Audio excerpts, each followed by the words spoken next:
Hello दोस्तों, तो कैसे हैं आप लोग। उम्मीद करता हूं कि आप सभी लोग ठीक ही होंगे।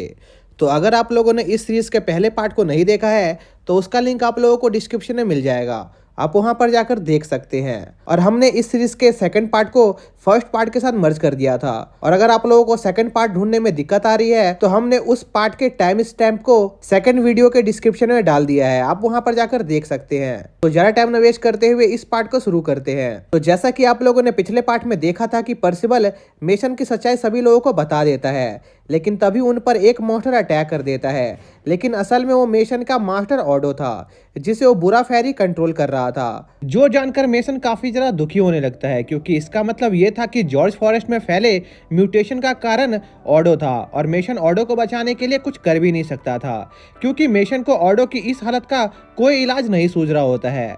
पर पर्सिबल मेसन को उस पर भरोसा रखने को कहता है, क्योंकि पर्सिबल को यकीन था कि वो जरूर ऑडो को उस फेरी के चुंगल से छुड़ा लेगा। जो कहने के साथ ही वो लोग उस फेरी से लड़ने के लिए तैयार हो जाते हैं। पर तभी एक एरो सीधा आकर उस फेरी के सर में लगता है, जिससे वो फेरी वहीं पर गिर जाती है और ऑडो भी अचानक से बेहोश होकर नीचे गिर जाता है। और हम देखते हैं कि वो एरो असल में एक हॉली नाइट ने शूट किया था, जिस पर पर्सिबल उस हॉली नाइट से उसकी पहचान पूछता है, जिस पर वो हॉली नाइट बताता है कि उसका नाम तलिस्कर है और वो इंटरनल किंगडम का एक एम्बर हॉली नाइट था। जो सुनकर पर्सिबल को ऐसा लगता है कि तलिस्कर और आयरनसाइड जरूर से एक दूसरे के दोस्त होंगे, क्योंकि वो दोनों ही हॉली नाइट थे। तभी मेसन तलिस्कर से पूछता है कि आखिर उसने ऑडो के साथ क्या किया, जिस पर तलिस्कर उन सभी से कहता है कि अगर वो लोग उसके ऊपर एक भी हमला करने में कामयाब हो गए तो तलिस्कर उन्हें वो सब बता देगा कि आखिर यहाँ पर क्या चल रहा है। जिस पर मेसन तुरंत तलिस्कर से लड़ने के लिए तैयार हो जाता है, जहाँ पर तलिस्कर मेसन के मैजिक पावर को देखकर काफी ज्यादा शौक था, क्योंकि मेसन के पास अल्टरनेशन और एन्चेंटमेंट टाइप के मैजिक मौजूद थे, जिनका किसी एक ही इंसान के पास होना काफी ज्यादा रेयर था। तभी पर्सिबल ये मेसन के साथ लड़ने की जिद करने लगता है, जिस पर मेसन पर्सिबल को समझाता है कि पर्सिबल मैजिक यूज नहीं कर सकता है, इसलिए उसे इस फाइट में हिस्सा नहीं लेना चाहिए। जो सुनकर पर्सिबल मुस्कुराने लगता है और अपनी पूरी पावर का यूज करके अपने मैजिक को समन करने की कोशिश करता है, लेकिन इतना जोर लगाने की वजह से पर्सिबल के मैजिक की जगह पर्सिबल की पाद निकल जाती है, जो देखकर उन सभी के होश उड़ जाते हैं। तभी मेसन पर्सिबल को उसकी मदद करने की कोशिश करने के लिए शुक्रिया कहता है, लेकिन ये लड़ाई मेसन को अकेले लड़नी थी। जो कहने के साथ ही मेसन तलिस्कर पर हमला बोल देता है, जो देखकर मेसन अपनी एक्स को आसमान की ओर करता है, जिससे वहां पर एक बड़ा सा स्टॉर्म क्रिएट होने लगता है। जो देखकर सिन मेसन को इस बारे में वार्न करने की कोशिश करता है, पर इससे पहले ही आसमान से पत्थरों की बारिश होने लगती है, जिससे मेसन का मरना तय था। पर तभी हम देखते हैं कि पर्सिबल ने सही समय पर आकर मेसन को उन पत्थरों के नीचे दबने से बचा लिया था। पर इससे पहले कि मेसन पर्सिबल को उसकी मदद करने के लिए थैंक्स बोल पाता, ऑडो पीछे से आकर मेसन को दूर उड़ा देता है, जिस पर तलिस्कर ऑडो को मेसन को खत्म करने का ऑर्डर देता है और ऑडो मेसन को जान से मारने के लिए उस पर हमला करता है। पर तभी पर्सिबल वहां पर तेजी से आकर ऑडो के अटैक को अपने सर से रोक लेता है और ऑडो को होश में लाने की कोशिश करता है। पर यह सब देखकर तलिस्कर का दिमाग खराब हो रहा था, इसलिए वो ऑडो को जल्दी से मेसन को खत्म करने के लिए कहता है। पर तलिस्कर देखता है कि ऑडो उसके ऑर्डर्स को फॉलो नहीं कर रहा था, क्योंकि पर्सिबल की बातें सुनकर ऑडो वापस से अपने होश में आ रहा होता है और मेसन की ऐसी हालत देखकर ऑडो को रोना आने लगता है। तभी तलिस्कर खुद उन सभी को खत्म करने का फैसला करता है और फिर से वहां पर एक जाइंट स्टोन स्टॉर्म को समन करता है, जिससे दबकर मेसन के साथ साथ ऑडो और पर्सिबल की भी मौत होने वाली थी। तभी पर्सिबल तेजी से ऑडो की बॉडी पर चढ़कर एक एक करके उन सभी स्टोन्स को अपने हाथों से डिस्ट्रॉय करने लगता है, जो देखकर सभी लोग काफी ज्यादा हैरान थे। लेकिन इतने सारे अटैक को ब्लॉक करने की वजह से पर्सिबल काफी ज्यादा घायल हो गया था, जिससे पर्सिबल बेहोश होकर गिरने वाला होता है। पर तभी डैनी वहां आकर पर्सिबल को पकड़ लेता है और उससे पूछता है कि आखिर वो उनके लिए इतना सब क्यों कर रहा है, जिस पर पर्सिबल मेसन से कहता है कि वो बस मेसन और ऑडो को एक बार फिर से साथ देखना चाहता है। जो कहने के साथ ही पर्सिबल बेहोश हो जाता है, जो देखकर तलिस्कर उन्हें खत्म करने के लिए एक और स्टोन स्टॉर्म को समन करने लगता है। पर तभी पर्सिबल की बॉडी से एक ग्रीन लाइट निकलने लगती है, क्योंकि पर्सिबल का मैजिक एक बार फिर से अपने आप ही एक्टिवेट हो गया था, जिसके साथ ही पर्सिबल की सभी इंजरीज भी अपने आप ही वापस से हील हो जाती है। जो देखकर तलिस्कर काफी ज्यादा हैरान था, क्योंकि उसने आज से पहले उस टाइप का मैजिक कभी नहीं देखा था। साथ ही हम देखते हैं कि पर्सिबल का मैजिक पहले के मुकाबले काफी ज्यादा पावरफुल बन चुका था और अब पर्सिबल अपने और ज्यादा मैजिक पावर को अपनी बॉडी से बाहर निकाल पा रहा होता है, जो देखकर तलिस्कर एक काफी ज्यादा पावरफुल स्टोन क्रिएट करने लगता है ताकि वो पर्सिबल के रीजनरेट होने से पहले ही उसे पूरी तरह से खत्म कर सके। और तलिस्कर का अटैक इतना ज्यादा पावरफुल होता है कि उससे पूरी जमीन हिलने लगती है, जो देखकर तलिस्कर को लगता है कि पर्सिबल उसके इस अटैक से नहीं बच पाएगा।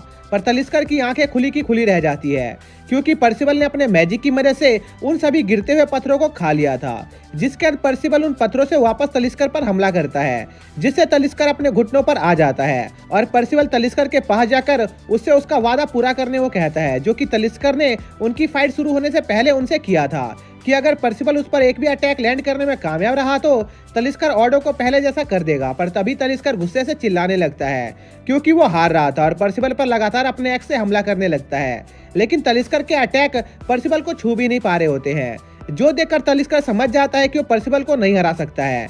लेकिन तलिस्कर को यकीन होता है कि पर्सिबल उसे कभी नहीं पकड़ सकता है क्योंकि पर्सिबल काफी छोटा था, जिस पर पर्सिबल अपने जाइंट हाथ से तलिस्कर का कचुम्बर बनाकर उसकी ये गलतफहमी दूर कर देता है और उससे पूछता है कि आखिर उसने ऑडो की ऐसी हालत क्यों की, जबकि तलिस्कर काफी अच्छा आदमी था जो सभी रेसेस की मदद करता था। जिस पर तलिस्कर पर्सिबल को बताता है कि उनके किंग के हिसाब से इंसानों के अलावा और किसी भी रेस की मदद करना एक पाप था, क्योंकि किंग ऑर्थर का मानना था कि यह दुनिया सिर्फ इंसानों के लिए बनी है और दूसरी सभी जातियां इंसानों के सामने खड़े रहने के लायक नहीं है। इसलिए तलिस्कर ने कई बार ऑडो को दूसरे रेसेस की मदद करने से मना भी किया था, लेकिन ऑडो ने उसकी बात नहीं सुनी। इसलिए उसने अपने मैजिक की मदद से ऑडो को एक मॉन्स्टर में बदल दिया, जो सुनकर पर्सिबल को समझ नहीं आता है कि उसे इस बात पर तलिस्कर पर गुस्सा आना चाहिए या तरस, क्योंकि तलिस्कर एक बेवकूफ की तरह अपने किंग की बातों में आ गया था। पर तलिस्कर को अपने किंग की बातों पर पूरा यकीन होता है, इसलिए तलिस्कर एक बार फिर से वेदर को कंट्रोल करके पर्सिबल पर एक पावरफुल थंडरबोल्ट से अटैक करता है, जो कि सीधा पर्सिबल को जाकर लगती है। लेकिन हर बार की तरह इस बार भी पर्सिबल का मैजिक तलिस्कर के उस अटैक को अब्सॉर्ब कर लेता है और पर्सिबल उस थंडरबोल्ट को अपने एक अटैक की तरह यूज करके वापस से उसे तलिस्कर पर हमला करने की कोशिश करता है।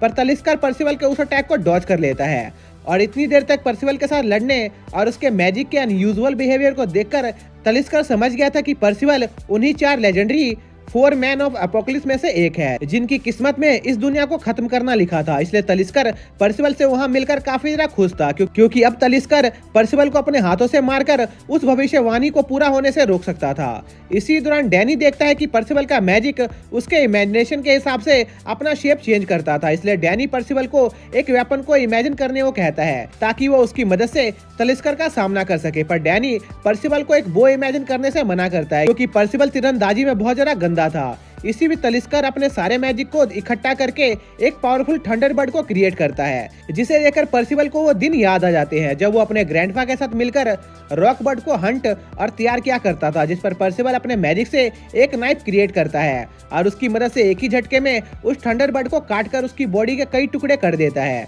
जो देखकर तलिस्कर काफी हैरान था। पर इससे पहले कि तलिस्कर कुछ कर पाता, पर्सिबल अपने नाइफ से तलिस्कर पर अटैक करके उसे एक पहाड़ में घुसा देता है, जिससे तलिस्कर हार जाता है। जो देखकर सिन पर्सिबल को उसका मैजिक वापस से डीएक्टिवेट करने को कहता है क्योंकि अब तलिस्कर हार चुका था। पर पर्सिबल गौर करता है कि उसे अपने मैजिक को बंद करना नहीं आता है। इसी भी डैनी देखता है कि वो जाइंट नन अभी भी जिंदा होती है, बस अब वो पहले के मुकाबले काफी ज्यादा काली हो गई थी। जिस पर जाइंट नन डैनी को बताती है कि उसने अपने आप को ऑडो के उस अटैक से बचाने के लिए अपनी स्किल हैवी मेटल का यूज किया था, जो कि जाइंट की इनहेरिटेड स्किल होती है। जो सुनकर डैनी जाइंट नन के लिए काफी ज्यादा खुश था क्योंकि इसका मतलब यह था कि वो काली नहीं हुई थी। इसी बीच वो सभी लोग देखते हैं कि तलिस्कर को हराने के बावजूद भी ऑडो वापस से पहले जैसा नहीं हुआ था, इसलिए मेशन को लगता है कि अब वो लोग ऑडो को बचाने के लिए कुछ नहीं कर सकते हैं। जो सुनकर मेशन को रोना आने लगता है और मेशन ये कसम खाता है कि वो ऑडो की तरह ही इस फॉरेस्ट को प्रोटेक्ट करेगा और यहाँ मौजूद सभी लोगों को ठीक कर देगा। इसी बीच पर्सिबल मेशन को दुखी देखकर खुद से काफी ज्यादा निराश होता है क्योंकि पर्सिबल मेशन से किए हुए अपने वादे को पूरा नहीं कर पाया था। तभी सिन पर्सिबल को एक अजीब सा स्टाफ दिखाता है जिसका इस्तेमाल करके वो इविल फेरी ऑडो को कंट्रोल कर रहा था। इसलिए उन्हें लगता है कि शायद से ऑडो के मॉन्स्टर बनने के पीछे जरूर से उस स्टाफ का कुछ लेना देना है, जिस पर सिन उस स्टाफ को डिस्ट्रॉय कर देता है और उनके ऐसा करते ही ऑडो वापस से इंसान बन जाता है। जो देखकर मेशन काफी ज्यादा खुश होता है और ऑडो को रोते हुए गले लगा लेता है। इसी बीच डैनी सिन से पूछता है कि आखिर वो अजीब सा स्टाफ क्या चीज थी, जिस पर सिन डैनी को बताता है कि वो स्टाफ असल में किंग ऑर्थर का क्रिएट किया हुआ एक डिवाइस है जिसके अंदर कियोस की पावर मौजूद थी और ये हथियार किंग आर्थर अपने सभी साथियों को देता था, जिससे वो लोग उसकी कियोस की पावर का इस्तेमाल कर सकते थे। जो सुनकर पर्सिबल समझ जाता है कि किंग आर्थर ही वो शख्स है जिसकी वजह से उसके डैड आयरनसाइड और तलिस्कर जैसे नाइट्स को बुरा काम करना पड़ रहा है। इसलिए पर्सिबल सभी नाइट से निपटने के बजाय सीधा कैमलोट जाकर किंग आर्थर को हराने का फैसला करता है।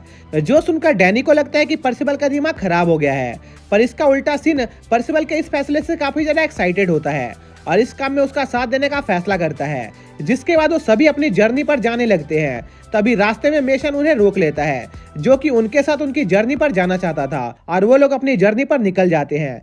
जिसके साथ ही यह पार्ट यहीं पर खत्म हो जाता है।